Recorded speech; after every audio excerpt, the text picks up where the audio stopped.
Assalamualaikum warahmatullahi wabarakatuh.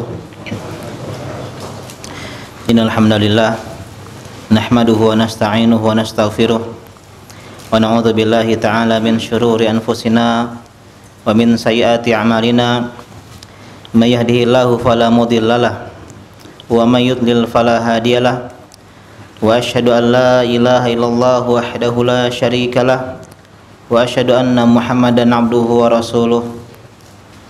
Allahumma salli wa sallim ala nabiyyina wa habibina wa sayyidina Muhammadin wa ala alihi wa ashabihi ajma'in wa man tabi'ahum bi ihsanin ila yaumiddin, amma ba'du. Segala puji bagi Allah Subhanahu wa taala yang pada malam yang indah ini Allah Subhanahu wa taala berikan kita kesempatan yang sangat harus kita syukuri, yaitu kesempatan untuk duduk di majelis ilmu agama. Apalagi yang sudah libur beberapa pekan karena PPKM. Dan alhamdulillah sekarang atas izin Allah Subhanahu wa taala kita lanjutkan kembali kajian kita di Masjid Anwar yang kita cintai ini. Dan ini adalah jadwal baru dan pertemuan pertama insyaallah setiap malam Jumat, Kamis malam Jumat, membahas kitab Bulughul Maram. Membahas kitab apa? Bulughul Maram. Akan tapi yang kita akan bahas adalah Kitabul Jami', pembahasan yang paling belakang. Jadi Bulughul Maram ini adalah sebuah kitab yang dikenal oleh kaum muslimin terutama di Indonesia karena pengarangnya bermadzhab Syafi'i. Jadi kita hari ini nggak masuk ke kitab, kita muqaddimah hari ini, pengantar. Kenapa kita pilih kitab ini? Kenapa kita membahas tentang tema ini, sedangkan Ustaz Taufik setiap malam Ahad pun bahas tema yang hampir serupa. Karena ini pembahasan yang tak kalah pentingnya, yang seharusnya seorang muslim mempelajarinya. Kita akan bahas kitab Bulughul Maram. Bulughul Maram. Ini judul pendeknya. Judul panjangnya adalah Bulughul Maram min Adillatil Ahkam. Bulu artinya adalah balik, sampai kepada maram. Maram artinya adalah kehendak, keinginan, tujuan. Jadi maksudnya adalah mencapai tujuan dari adillah, dari dalil-dalil tentang hukum. Jadi ini adalah buku hadis yang isinya 1000 hadis lebih. Banyak sekali hadisnya, ada 1000 hadis lebih.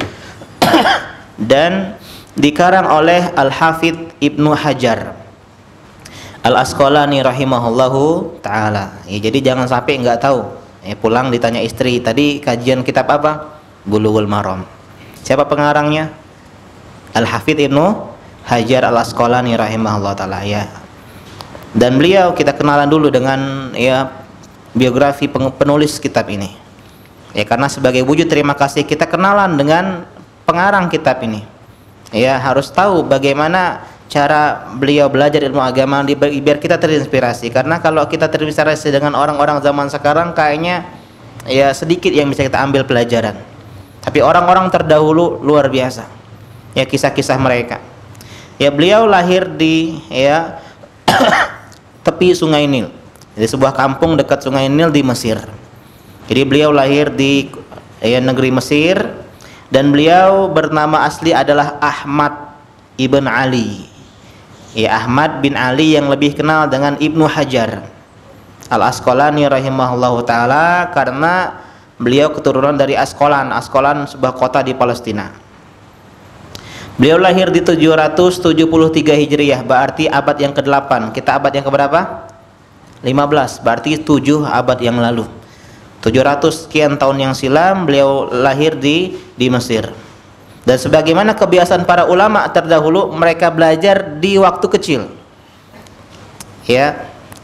Jadi bapak-bapak yang punya anak, niatkanlah anaknya mondok. Ini bukan promosi Kenapa? Karena masa kecil adalah masa emas. Kalau dari kecil sudah diajarin tauhid, sunnah, meskipun dalam tanda kutip nggak jadi, minimal dia tahu ini syirik, ini tauhid, Pak. Ini sunnah, ini bid'ah. Meskipun dia nggak jadi, minimal dia setiap hari sholat 5 kali sama jamaah di masjid, sholat rawatib, puasa sunnah, baca zikir, baca Quran, dan tuh pahalanya untuk kita semua. Kita mungkin menyesali masa lalu kita yang jauh dari agama, dan jangan terulang kedua kalinya kepada anak keturunan kita. Tapi jangan juga kita memaksa anak kita untuk mondok pesantren. Maka edukasi sejak dini. Ya, misalnya umurnya 4 SD, 3 SD, 5 SD sudah diajarin pelan-pelan, nak, penting belajar ilmu agama, penting di pondok, enak di pondok. Ya, tempat umum itu enggak enak begini dan begitu, ada ikhtilatnya, ada perempuannya, gurunya begini begitu, belajarnya ya umum, ya kurang penting, bukan enggak penting, dan seterusnya. Enak di pondok begini, biar sudah ada rasa keinginan. Terkadang sebagian orang tua tanpa ya ngomong, tanpa salam, tanpa kalam, langsung anaknya ke pesantren. Nggak tahu menahu anaknya. Di situ nggak ada temennya, ya akhirnya dia nggak betah, terpaksa akhirnya nggak maksimal di pesantren. Jadi edukasi sejak dini. Ya, setiap hari Ahad ajak ke pesantren, lihat anak-anak main bola. Oh enak ya di sini main bola. Padahal cuma sehari main bola. Ya. 6 harinya tersiksa, enggak ya? Nah, intinya apa? Intinya bikin mereka cinta terhadap ilmu agama. Beliau dari kecil belajar, bahkan beliau ketika sudah remaja, beliau safar. Sudah termasuk kebiasaan para ulama yang namanya belajar itu harus pergi dari kampung halaman. Ini udah sebuah keniscayaan, Pak. Ya, kata para ulama, siapa yang belajarnya nggak pergi keluar kota, nggak pantas didatengin dia. Karena safar adalah bagian dari belajar. Sebagian orang pergi ya ke Jawa, ada yang lebih jauh lagi ke Arab Saudi. Karena emang inilah rihlah fitolabil hadith, fitolabil ilmi. Kalau Nabi Musa aja cari Khadir itu harus jalan, rihlah. Jabir bin Abdillah untuk satu hadis safar sebulan lebih. Ya perjalanannya, terutama kita minimal dari rumah 10 menit. Kalau saya tadi ngetes ya, azan di rumah sampai sini berapa menit kira-kira? 8 menit dapatnya. Ya, 8-9 menit. Nggak ada apa-apanya dibandingkan dengan para ulama dahulu. Mereka bukan lintas provinsi, kabupaten atau pulau, mereka lintas negara. Bahkan lintas benua. Ya, beliau pergi ke Yaman. Dari Mesir, Afrika ke Yaman. Ya, Asia. Kemudian beliau ke Hijaz, Mekah. Ya, Hijaz itu Mekah dan Madinah. Arab Saudi bagian sebelah barat, itu namanya Hijaz. Ya, kalau bagian timur ya namanya apa nama bagian timur? Ya, tempat Najd, bagian timur Najd kayak Riyadh dan semisalnya. Beliau juga ke Syam, Damaskus, Suriah. Syam itu 4 negara, Suriah, Palestina, ya Yordania, Lebanon. Dan beliau banyak gurunya, ratusan gurunya. Jadi kalian kalau kajian jangan cuma sekali seminggu. Ya, karena semakin banyak guru semakin bagus. Ya, asal ada yang fokus. Jangan banyak guru pindah-pindah, pekan ini hari Selasa, pekan depan hari Rabu. Enggak, harus ada yang fokus, minimal 1 tapi tambahin yang lain. Ini cara belajar. Man tsabatan nabat. Siapa yang fokus dia akan tumbuh. Ya, jadi usahain yang punya waktu ya kajian rutin yang tidak bisa di cancel kecuali ada udzur yang benar-benar serius ya, seperti udzur mendesak ya, atau sakit dan semisalnya. Dan beliau berguru dengan Al-Hafidz Al-Hiraqi, Ibnu Mulakin dan Ibnu Jama'ah Al-Kinani yang beliau adalah pengarang kitab Tadhkiratus Sami' wal Mutakallim yang terkenal tentang adab-adab penuntut ilmu agama. Dan beliau bermadzhab Syafi'i dan beliau punya sebuah kisah yang unik tentang air Zam-Zam. Ketika beliau ke Mekah, ya beliau mendatangi ya sumur Zam-Zam, minum air Zam-Zam di sana. Dan kita dengar sebuah hadis, ma'u Zam-Zam lima syuribalahu. Air Zam-Zam itu tergantung untuk apa dia niatkan. Ya, minum air Zam-Zam, niatkan doa. Dalam hati pengen begini, pengen begitu.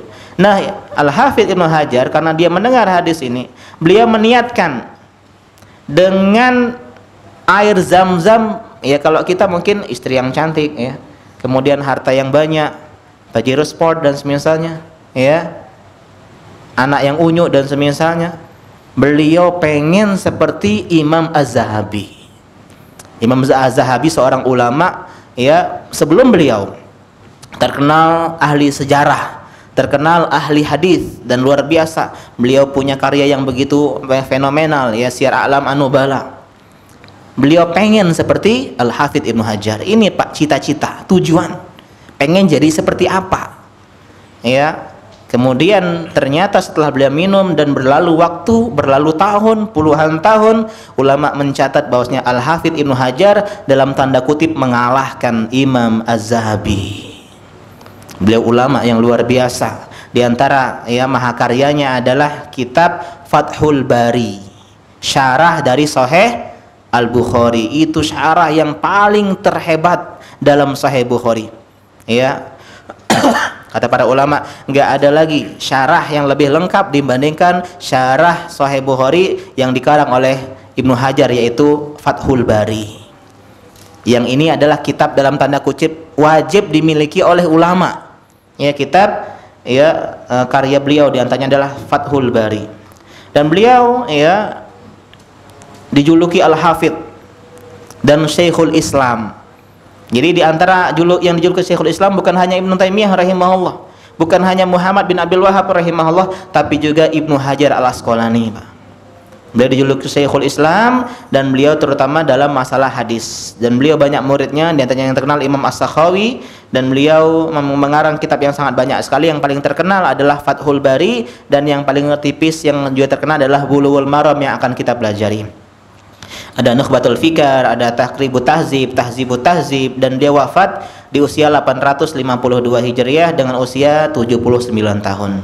Ini biografi sederhananya. Ya, dan beliau punya kisah-kisah yang kalau kita lebih dalam lagi ya akan melihat perjuangan beliau untuk belajar ilmu agama. Dan kita akan bahas sekarang salah satu karyanya adalah Bulughul Maram. Ya. Dan kitab ini mungkin sering kita dengar, sering kita baca. Ini sebenarnya kitab hadis. Kitab hadis-hadis ahkam, hadis-hadis yang mengandung tentang fikih. Karena itulah Bulughul Maram itu punya 16 kitab, Pak. Jadi 16 bab kalau kita, 16 kitab. Ya, 16 pasal. Yang pertama adalah Thaharah. Ya, seperti kitab fikih. Thaharah, salat, jenazah, kemudian zakat, puasa, haji. Ini yang dikenal dengan fikih ibadah. Selanjutnya fikih muamalah, jual beli, nikah, jinayah, hudud, kemudian jihad antara hubungan sesama manusia.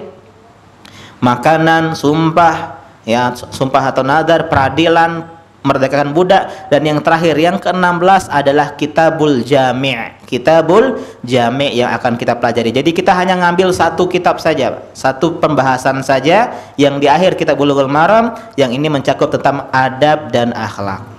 Kenapa dibilang Kitabul Jami'? Jami' itu artinya adalah mencakup, memuat. Karena random. Ya, jadi hadis-hadis yang mencakup beberapa pembahasan. Adab masuk, akhlak masuk, doa masuk, zikir masuk. Jadi random. Jadi banyak yang dimuat dalam kitab ini, dan tidak harus satu tema. Ya, temanya beda, adab sama doa sedikit berbeda, akhlak dengan zikir sedikit berbeda, tapi dimasukkan ke dalam sini dan ini yang akan kita pelajari. Ya, jadi Kitabul Jami' itu bahasa kita ya sisa folder ya. Ini folder A, folder B, folder B. Nah, yang nggak masuk ke folder-folder yang di atas tuh dibikin folder sendiri. Ya, folder random kalau kita. Inilah Kitabul Jami' versinya para ulama. Yang pertama kali yang membuat atau mempelopori Kitabul Jami' adalah Imam Malik ibn Anas. Beliau adalah pengarang kitab Al-Muwatta. Ya, dalam kitab beliau Al-Muwatta. Berapa hadis dalam Kitabul Jami'? Ya, Kitabul Jami' ada kurang lebih 123 hadis, tergantung kitabnya. Ada yang 130 hadis. Berarti kalau kita sehari atau satu minggu, satu pekan pertemuan, ya, kita belajar satu hadis, berarti butuh kurang lebih 2,5 tahun untuk selesai, Pak. Siap, Pak, 2,5 tahun? Ya, siap. Ya. Kajian itu ya memang butuh waktu yang lama, nggak bisa instan. Ya. Bahkan sebagian di luar sana ya ada yang belasan tahun baru selesai kitab. Ya, 8 tahun. Ya. Ada yang saya ketika di Jember itu saya masuk sampai saya tamat itu pun nggak nyampe setengah kitab, 5 tahun di sana. Ya, ada yang 4 tahun misalnya. Jadi inilah yang namanya belajar. Belajar butuh proses. Ya, ilmu butuh proses. Apapun disiplin ilmunya, orang mau jago sepak bola kayak Ronaldo, ya harus butuh proses. Orang yang pengen pinter komputer kayak ya Bill Gates misalnya, butuh proses. Yang hanya nggak butuh proses itu cuma satu, Pak, Wiro Sableng. Ya, dia dapat ilmu bela diri dari Sinto Gendeng itu hanya dengan telapak diletakkan ke punggung, blok, turun semua. Yang lain butuh proses, Pak, dan itu pun fiktif. Orang bela diri pun butuh belajar, harus ya latihan dan semisalnya, ya. Jadi nggak ada ilmu yang instan dalam hidup ini, nggak ada yang instan. Bahkan mie instan, ya, mie yang ngaku instan pun, Pak, butuh yang namanya proses. Ya, kita harus kocek dulu, potong bumbunya, masak. Bahkan lebih cepat ngabisinya dibandingkan masaknya. Artinya nggak ada yang instan. Apalagi hal semulia ilmu agama perlu berdarah-darah, perlu capek-capek, perlu meluangkan waktu, perlu meninggalkan anak istri sesaat dari jam 6 sampai jam 8, 2 jam. Ya. Jadi penting dalam masalah ini. Apalagi kita di sini, Pak, alhamdulillah para pemulih sekarang ya hampir tiap malam ada pengajian. Ya hampir tiap malam ada pengajian. Di luar sana di negeri, di ya kampung-kampung, kabupaten-kabupaten, kadang kajiannya cuma sekali sepekan, kadang kajian cuman sebulan sekali, ya kadang sebulan 2 kali. Ini nikmat dari Allah Subhanahu wa taala yang harus kita syukuri. Kalau bisa ya setiap hari itu ada, pagi, siang ada, ya kayak di Jabodetabek itu sore ada, malam ada. Tinggal luang waktu kita, nggak ada alasan saya nggak punya jadwal pengajian, nggak ada. Ya, Ustadz saya malam kerja, bisa ikut yang siang. Ya, saya jam kerja ya nggak bisa, hari kerja nggak bisa, bisa weekend. Dan kitab ini pernah saya bahas di ya Al-Madinah 5 tahun yang lalu kalau nggak salah. Ya, cuman waktu itu loncat hanya ke akhlaknya saja. Hari Ahad. Ya, dan hari Ahad ini adatnya para pemulih ini nggak hobi kajian, ya. Ya. Karena hobinya kondangan enggak ya. Emang adat kayak ini pemulih ini kajiannya malam. Kalau di Palembang itu weekend. Ya, puncaknya di weekend hari Ahad itu rame. Ya, kenapa? Karena mereka lebih suka hari Ahad. Kemudian sekarang baru mulai malam-malam muncul. Kalau di sini sudah malam dulu. Ya, dan enggak masalah. Ya, tidak masalah. Kalau kita satu pertemuan 2 hadis, kita butuh setahun seperempat. Ya, lumayan lah. Ya, lumayan. Intinya ilmu butuh proses. Dan ini kita punya 6 bab. Kitabul Jami' punya 6 bab. Kitab fasal 1 kemudian dibahas lagi 6 bab. Yang pertama bab adab atau etika atau tata krama, ya, atau attitude, sikap, ya. Yang kedua adalah bir wassilah, berbakti dan silaturahmi. Ini bagian dari bab-bab dalam kitab yang akan kita bahas. Yang ketiga zuhud dan wara'. Benar gak zuhud itu harus miskin? Zuhud itu nggak boleh kaya? Kita akan bahas benar nggak seperti itu. Apa itu wara' dan semisalnya. Yang keempat barulah kita bahas ke akhlak, tentang akhlak-akhlak yang buruk. Peringatan. Kenapa kok belajar akhlak yang buruk? Biar kita tidak mengerjakannya. Banyak orang terjatuh dalam keburukan karena nggak tahu, Pak. Karena nggak belajar keburukan tersebut. Orang makan riba karena mereka nggak tahu, oh ternyata ini riba. Orang berbuat kebid'ahan karena nggak tahu, oh ternyata ini bid'ah. Ternyata ini syirik. Penting kita belajar keburukan. Tapi araftu syarra la lisyarri. Aku belajar keburukan bukan untuk berbuat keburukan, tapi untuk ya yang namanya preventif, pencegahan biar kita nggak terjatuh ke dalam keburukan. Yang kelima, akhlak yang mulia. Anjuran motivasi untuk berakhlak mulia, dan endingnya ya closing statementnya adalah zikir dan doa. Ini pembahasan yang sangat bagus untuk kita pelajari, ya. Dan kenapa kita bahas ini? Karena beliau ulama Ibnu Hajar, ya, beliau seperti mengatakan kepada kita, fikih saja nggak cukup. Paham toharoh, sholat, masya Allah, sholatnya kayak ya sholat Nabi SAW. Dia paham hadis-hadis tentang masalah zakat, puasa, haji, ya, jual beli, dia hafal semua hadis, tapi itu tidak akan bisa indah kalau tidak dihiasi dengan adab dan akhlak. Jadi beliau tutup di belakang dengan pembahasan adab dan akhlak.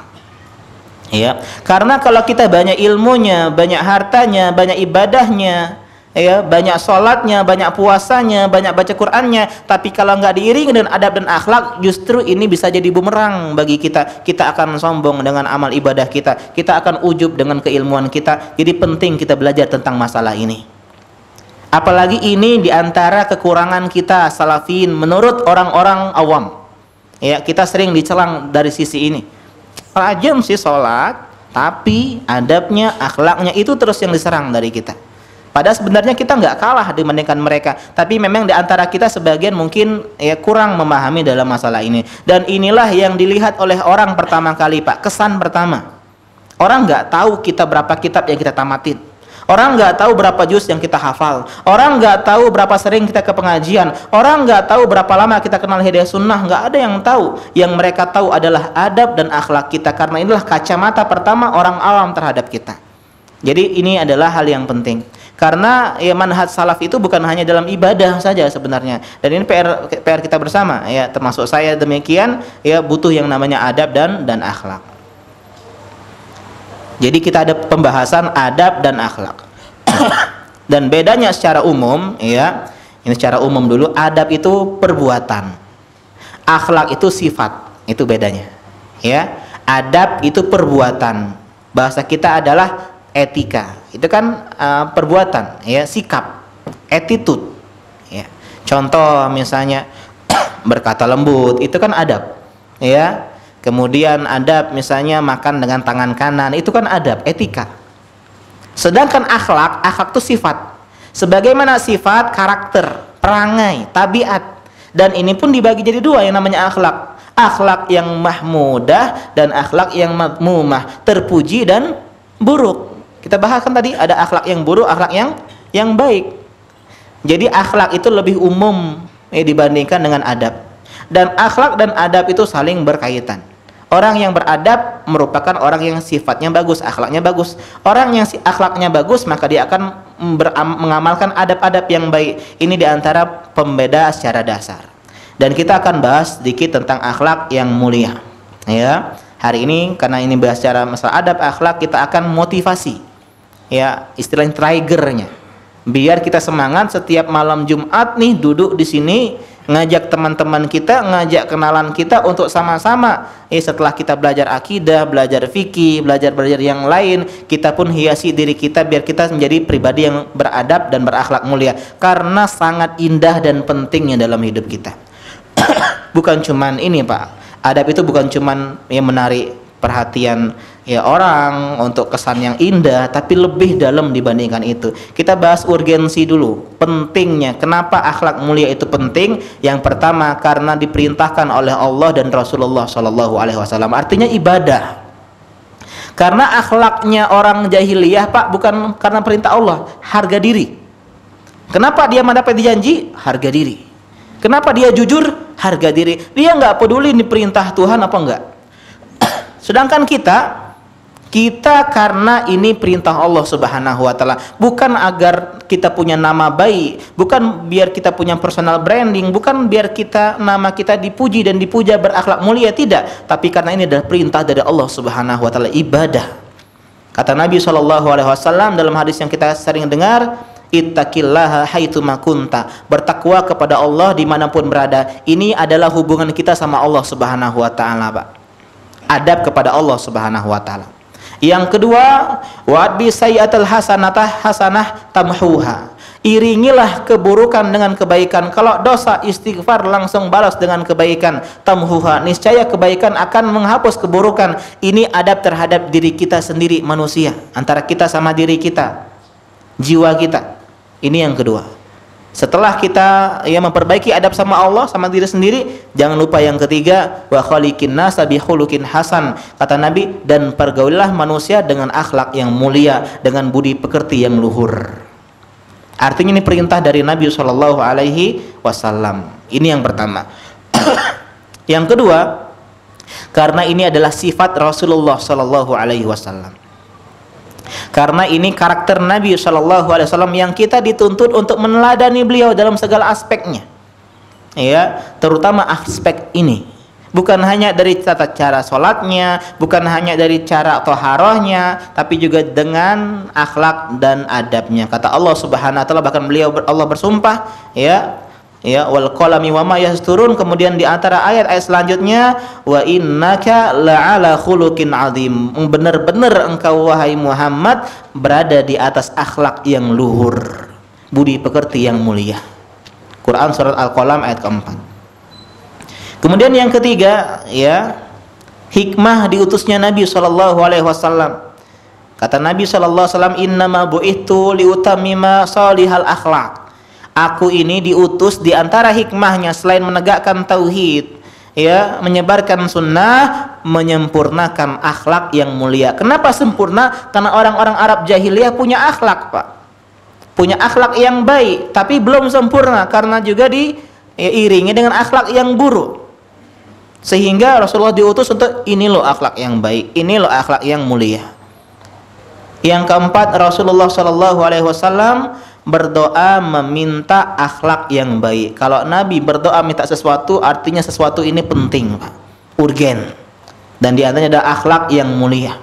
Kata Nabi SAW, wahdini li ahsanil akhlak la yahdi li ahsaniha illa anta. Ya Allah, berikan saya akhlak yang mulia, dan tidak ada yang memberikan akhlak mulia kecuali Allah Subhanahu wa taala. Wasrif anni sayyi'aha la yasrifu anhu anni sayyi'aha illa anta. Dan tolong jauhkan saya dari akhlak yang buruk, dan tidak ada yang bisa mencegah kita dari akhlak yang buruk kecuali Allah Subhanahu wa taala. Ini 4 urgensi kenapa belajar akhlak itu penting, belajar adab itu penting. Yang pertama, perintah Allah dan Rasulullah. Yang kedua, sifat Rasulullah SAW yang harus kita teladani. Yang ketiga, hikmah diutusnya Rasulullah SAW. Yang keempat, apa yang keempat? Karena yang keempat, Nabi meminta ya akhlak yang mulia. Ini tentang urgensi. Sekarang keutamaan akhlak. Apa yang kita dapetin nih? Kalau kita punya akhlak yang mulia, emang kita dapat apa? Ya, ini diantara pembahasan yang penting biar kita semangat. Orang kalau ada ya tahu keutamaan tuh semangat, Pak. Siapa yang hadir di pengajian akan dapat nasi kotak, semangat. Ya, ada sesuatu yang dia ingin dapatkan. Ya, siapa yang hadir pertama kali akan dapat hadiah buku dari panitia, semangat. Kenapa? Karena ada sesuatu yang didapatkan. Kenapa kita harus berakhlak mulia? Karena Allah dan Rasulnya menjanjikan hal-hal berikut ini. Yang pertama adalah menyebabkan manusia paling banyak masuk surga. Surga, Pak, idaman kita semua. Nggak ada semua manusia kecuali tanya mau surga, mau. Tanpa ragu, tanpa telat dia menjawab, semua mau. Ya, bahkan mereka-mereka yang minum-minum di pinggir-pinggir jalan sambil merokok jisamsu dan semisalnya, ditanya mau masuk surga, mau. Ya, mereka yang malas-malasan sholat, mau surga, mau. Karena inilah kebahagiaan sejati. Di surga tidak ada rasa sedih, tidak ada air mata, tidak ada capek, tidak ada kesalahpahaman, tidak ada benci, tidak ada dada yang terluka, hati yang sesak, nggak ada. Bahkan kita nggak buang angin, ya, nggak buang air besar, ya, nggak pusing. Bahkan kita cuma keringat, dan keringat pun wangi. Ya, istri kita sempurna, kita pun sempurna. Kalau istri kita secantik apapun, sesoleh apapun pun, kalau dia buang angin masih bau. Ya, masih ada keburukan. Mungkin cerewet lah, mungkin judes lah, mungkin beginilah, begitulah. Tapi ketika dia sudah di dalam surga, nggak ada. Dan ternyata orang paling banyak masuk surga karena akhlak yang mulia. Kata Nabi SAW ketika ditanya tentang aktsaru ma yudkhilun nasal jannah, apa yang paling banyak menyebabkan orang masuk ke dalam surga? Kata beliau, taqwallah wa husnul khuluq, bertakwa kepada Allah, hablum minallah. Yang kedua adalah hablum minan nas, akhlak yang mulia kepada manusia. Ada sebuah kisah yang pernah mungkin sering kita dengar. Dan ini kisah yang menjadi masterpiece di dalam adab dan akhlak. Kenapa kita perhatian dalam masalah ini? Dikisahkan, kata ya kepada Nabi SAW, inna fulana, ada seorang akhwat, umahat, mak-mak mungkin kalau zaman sekarang, ya Rasulullah, taqumul lail, dia hobi sholat malam, wa tasumun nahar, dan dia sering berpuasa di siang hari. Sering sholat sunnah, sering sholat malam, sering puasa sunnah. Wa taf'al, dan sering banyak berbuat kebaikan. Wa tasaddaq, dan rajin sedekah. Bahkan dikatakan sedekahnya enggak remeh-temeh. Sedekahnya sekian juta. Ini masya Allah sekali. tapi dia miss di dalam satu hal, Pak. Wa tu'zi jironaha bilisaniha. Tapi dia sakiti tetangganya yang dia bukan orang, ya, bukan karib kerabatnya, bukan keluarganya, tetangga. Ya mungkin beda suku, Pak, beda daerah asal, mungkin beda bahasa dan semisalnya. Dia ganggu, dia sakiti dengan lisannya, adabnya buruk, etikanya enggak baik, akhlaknya enggak mulia. Apa kata Nabi SAW? La khaira fiha, nggak ada baik-baiknya. Innaha yatafiyya min ahlin nar, dia termasuk penghuni neraka. Kenapa? Adab, akhlak. Kita boleh memesona adabnya terhadap ya, misalnya teman-teman kita, tapi sama istri kita buruk, sama anak kita buruk, bahaya. Warning, ya, hati-hati. Karena apa? Karena ini yang menyebabkan seseorang gagal meraih surga Allah Subhanahu wa taala. Dan dikisahkan lagi, ya Rasulullah, inna fulana, ada emak-emak yang lain, Pak, di zaman Nabi sallallahu alaihi wasallam. Tusallil maktubah, dia hanya salat yang 5. Dia enggak salat rawatib, dia enggak salat duha, dia enggak salat malam, dia enggak salat sunnah yang lainnya. Wa tasaddaq bi athwar, dan dia sedekah hanya sedekah yang kecil, yang murah, mungkin hanya receh, mungkin 1.000, 2.000, 5.000 dan semisalnya. Tapi wala tu'zi jironaha bilisaniha, tapi dia punya akhlak yang indah, dia enggak nyakitin tetangganya dengan lisannya, dia menjaga lisannya. Adabnya Masya Allah, ya, akhlaknya luar biasa.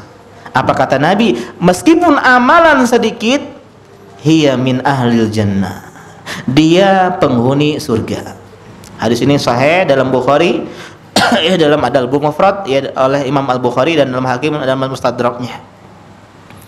Artinya akhlak mulia itu bukan cuma sekedar attitude, kesan, bukan cuma sekedar nama baik, tapi itu adalah akhirat kita, surga neraka kita, heaven dan hell kita. Itulah, ya, akhlakmu mulia. Jadi wajar kalau ulama-ulama dahulu kalau pertama buka pengajian adab, Pak. Ya, Tadkiratus Sami'ul Mutakallim misalnya sama Ustaz Uzul Zikri, adab yang pertama kali. Ya, Ta'lim Muta'alim Darnuji, adab. Al-Adabul Mufrad, saya pertama kali di Palembang, ya, bahas Adabul Mufrad. Sampai sekarang nggak selesai, ya. Kenapa? Karena ini masalah yang penting. Tapi jangan sampai belajar adab nggak belajar fikih, akidah, salah juga, ya. Apalagi kita masih banyak, ya, waktu luang, maksimalkan sebanyak-banyaknya. Ini poin yang pertama. Jadi surga, Pak. Jadi duduknya kita malam Jumat belajar adab karena kita pengen masuk surga. Kita sadar kita ini orang yang nggak sempurna. Mungkin adab sama istri kita masih banyak kesalahan, sama anak kita, sama orang tua, terutama sama kakak, sama adik, sama tetangga, sama teman-teman. Dan kita akui itu sehingga kita mau duduk di sini. Kita mau belajar, ya. Karena di antara tanda kebaikan seseorang mengakui kekurangan diri dan berusaha untuk membenahinya. Kalau dia udah merasa akhlaknya mulia, nggak butuh pengajian adab, akhlak, sudahlah. Sering saya dengar pengajian itu, bagaimana dia akan menjadi pribadi yang lebih baik lagi. Ini poin yang pertama. Poin yang kedua, bukan cuma masuk surga, poin yang kedua meninggikan derajat di dalam surga, tinggi surganya. Beda orang kalau masuk surga antara orang yang adabnya mulia sama orang adabnya yang pertengahan saja. Kata Nabi SAW, ana zaimun bi baitin fi a'lal jannah, saya jamin, ya, sebuah rumah di surga tertinggi, karena surga itu punya darajat, tingkatan. Kalau neraka darokat, ke bawah, Pak. Kalau neraka itu ke bawah, darokat, ya. Kalau surga ke atas, darajat. Yang paling tinggi, kalau perusahaan direkturnya di mana, Pak? Ya, paling tinggi, ya, di lift yang paling di lantai yang paling atas. Ya, CIO-nya di sana. Begitu juga di surga yang paling tinggi, itu yang paling tinggi kemuliaannya, yang berada tinggi di derajatnya di surga. Siapa yang Nabi jamin punya rumah di surga tertinggi? Liman hasana khuluqah, bagi yang memperindah akhlaknya, mempercantik budi pekertinya. Ini luar biasa, Pak. Jadi bukan cuma masuk surga poin yang pertama, tapi juga tinggi, bukan di emperan-emperan surga. Meskipun di emperan surga aja, Masya Allah, ya, pernah kita dengar kisahnya, ya, orang yang terlambat masuk surga, dia mampir dulu, transit dulu di mana?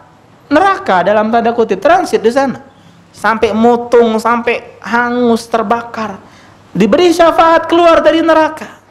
Ya Allah, jauhkan saya, dijauhkan. Ya, dia melihat di sebelah ada pohon yang rindang.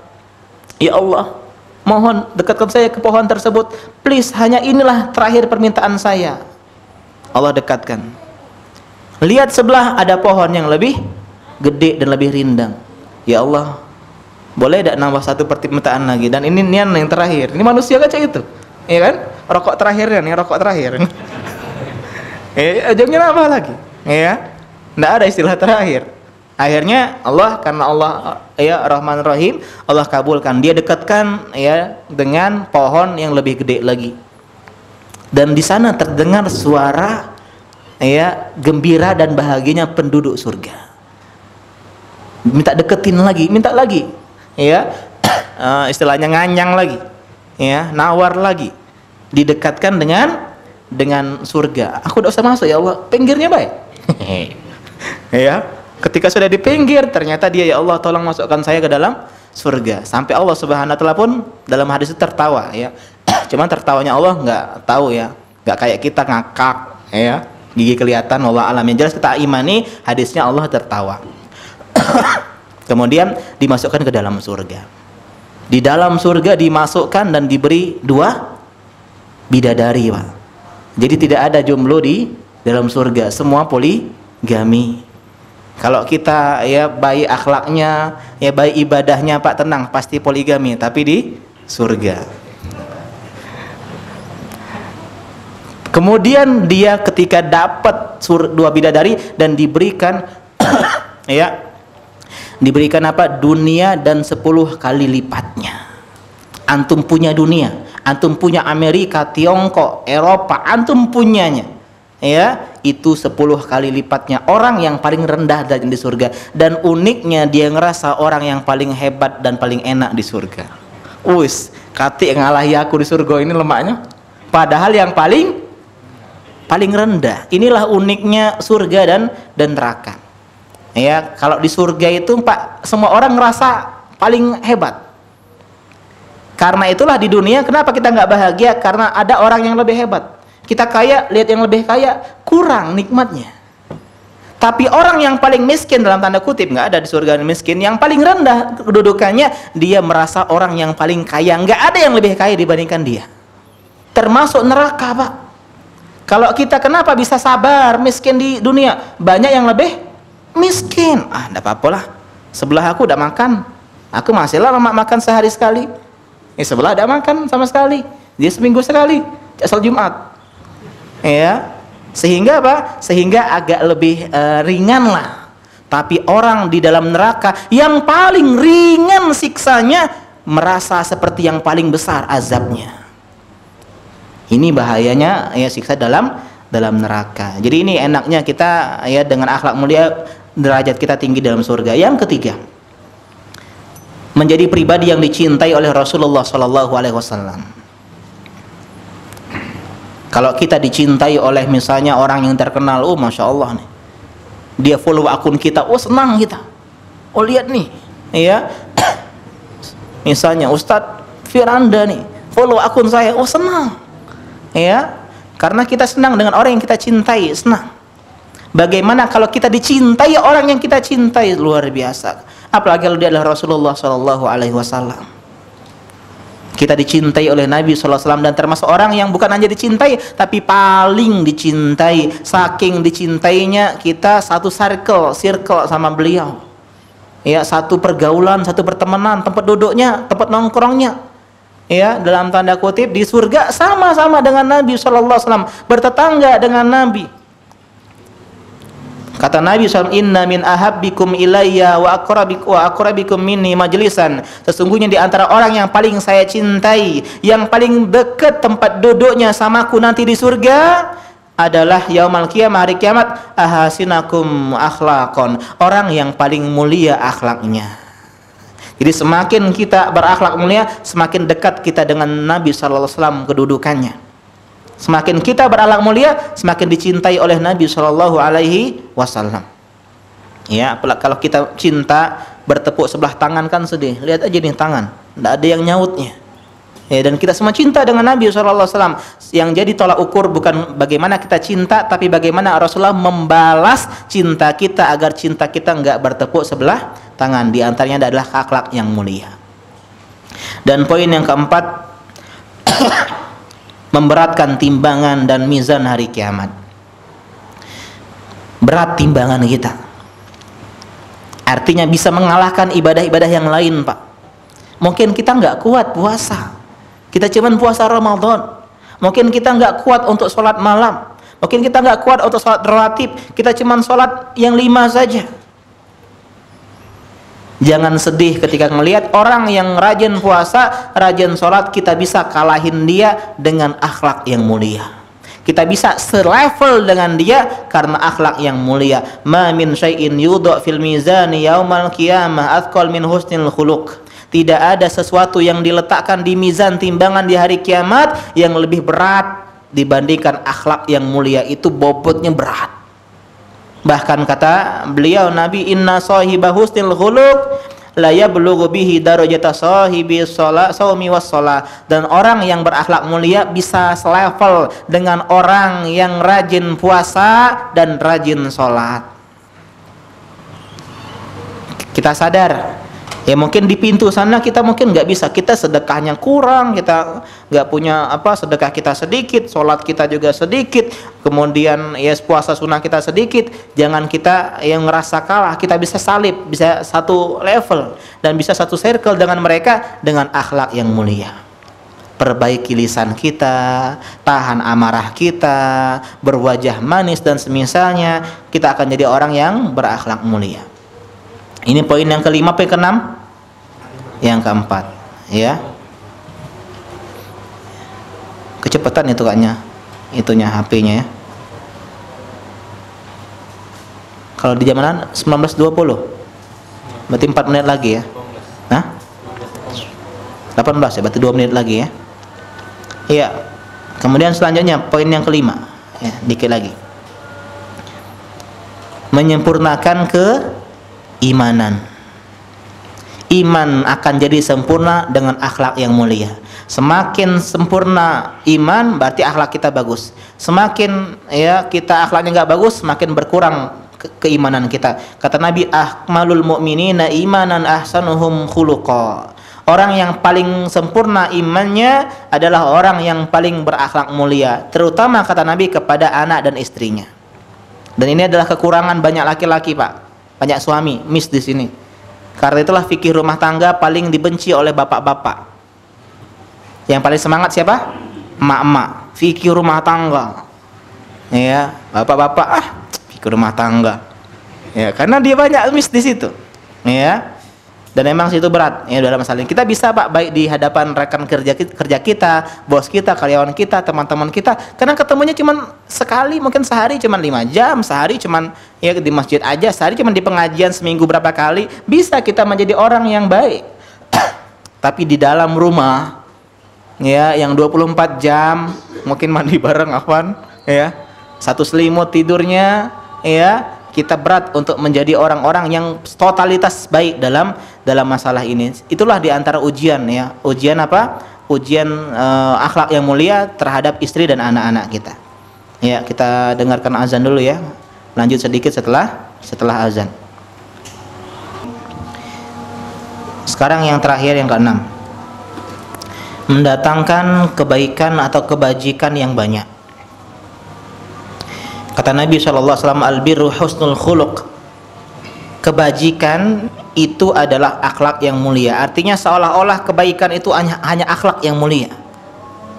Dan ini dirinci lagi oleh Nabi SAW, lan tasa'un nas bi amwalikum.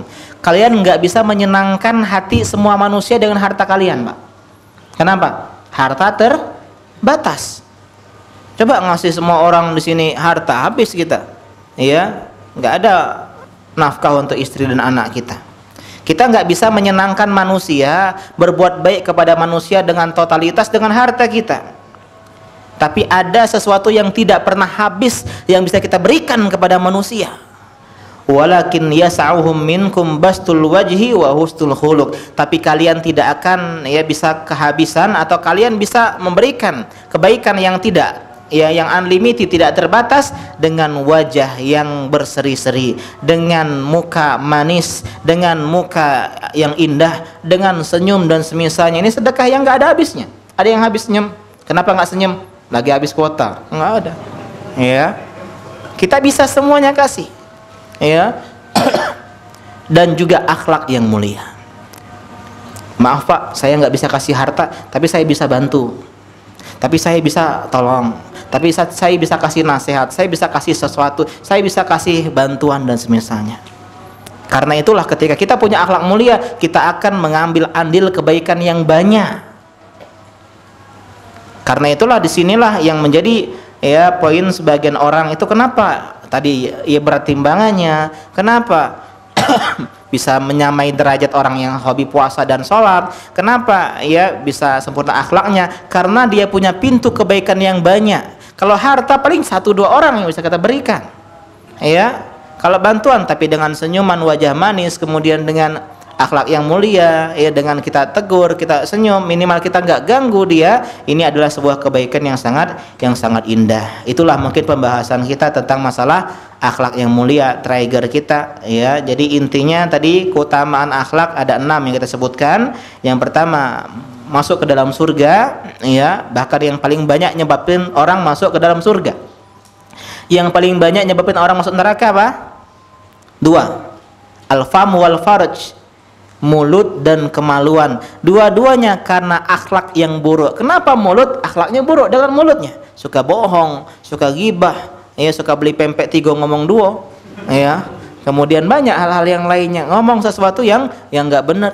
Kemudian yang kedua kemaluan, karena akhlaknya ya nggak bagus ya, akhlaknya nggak mulia. Jadi orang pun masuk neraka paling banyak karena dia gagal di dalam akhlak. Ini poin yang pertama. Yang kedua, menjadikan tinggi derajat kita dalam surga. Yang keempat, pribadi yang paling dicintai Nabi dan dekat tempat duduknya nanti di hari kiamat dengan Nabi. Yang ketiga tadi, yang keempat, memberatkan timbangan mizan hari kiamat. Yang kelima, menyempurnakan iman, bahkan barometer keimanan. Yang keenam, yang terakhir adalah mendatangkan kebajikan maupun kebaikan yang sangat banyak ya. Dan rukun akhlak mulia disebutkan oleh para ulama ada 4 ya, secara sederhana. Rukun akhlak yang mulia yang pertama adalah menjaga lisan. Yang kedua adalah meninggalkan hal yang tidak bermanfaat. Yang ketiga, menahan amarah atau emosi. Yang keempat, bersihnya hati atau salamatus sadar, artinya tidak ada rasa iri, dengki, benci kepada sesama. Inilah puncak akhlak mulia. Kalau lisan kita udah kita jaga dari hewan-hewan binatang, kebun binatang, kelinci, rusa, kambing dan semisalnya ya. Yang kedua, kita bisa meninggalkan hal yang nggak bermanfaat. Yang ketiga, kita bisa menahan emosi amarah kita. Minimal kalau kita marah, kita nggak melakukan hal-hal yang menyakiti orang lain. Yang terakhir, hati kita bersih dari benci, dengki, iri dan semisalnya. Maka kita adalah orang yang memiliki akhlak yang mulia, yang layak dan pantas mendapatkan ya hal-hal yang kita sebutkan tadi. Itulah pembahasan kita pada malam hari ini. Kesimpulannya, kita kajian kitab apa? Bulughul Maram ya, kitabul jami'nya. Dan kitabul jami'nya ini ya kita nggak pakai syarah teman-teman ya. Mandanya syarah saya Pak Ustadz, kalau syarah mungkin nggak sampai setahun selesai. Bukan nggak sampai setahun, nggak cukup setahun, mungkin bisa 10 tahun. Karena itulah kita hanya baca matannya aja. Hadisnya, syarahnya dari saya kumpulkan ya, karena kenapa? Biar singkat ya, atau biarpun lebih enak ya, biar cepat selesai juga. Jadi kita hanya ke hadisnya saja. Dan kalau bisa beli bukunya bagus ya, bukunya tebal tuh, Bulughul Maram. Ustadz, Bulughul Maram yang dibaca cuma yang pertengahan, minimal nanti kita bisa baca-baca yang lain juga nggak masalah ya. Paling 100.000 lebih ya, untuk tahan bisa 10-20 tahun untuk anak kita, cucu kita Pak. Kalaupun memang tidak bisa, saya sedang nyusun ya, filenya gratis nanti, file PDF-nya ya. Itu pun hadisnya saja ya, saya terjemahin hadisnya saja. Tapi lebih baik kalau bisa beli bukunya, dan saya tidak jual bukunya ya, nggak promosi, jangan ya. Silakan cari yang lain sama teman-teman yang lain, Bulughul Maram ya. Lebih bagus lagi yang semuanya, yang tebel ya, yang ada takhrij sahih atau enggaknya ya. Yang paling bagus pustaka Darul Haq, warnanya putih biru ya. Ada yang punya Ya ada di situ ya. Warna putih biru mungkin. Itu yang tebal itu bagus ya. Siapa pengarang kitab Bulughul Maram? Ibnu Hajar Al-Asqalani ya. Ini kajian kita insyaallah pada pertemuan selanjutnya kita bahas adab-adab dulu. Kemudian baru kita bahas tentang akhlak-akhlak yang mulia. Semoga Allah Subhanahu wa taala yang panjangkan umur kita dalam kebaikan untuk bisa menyelesaikan kajian kitab ini. Ya, semoga kita istiqomah. Kita akhiri subhanaka Allahumma bihamdika asyhadu an la ilaha illa anta astaghfiruka wa atubu ilaik. Wassalamualaikum warahmatullahi wabarakatuh.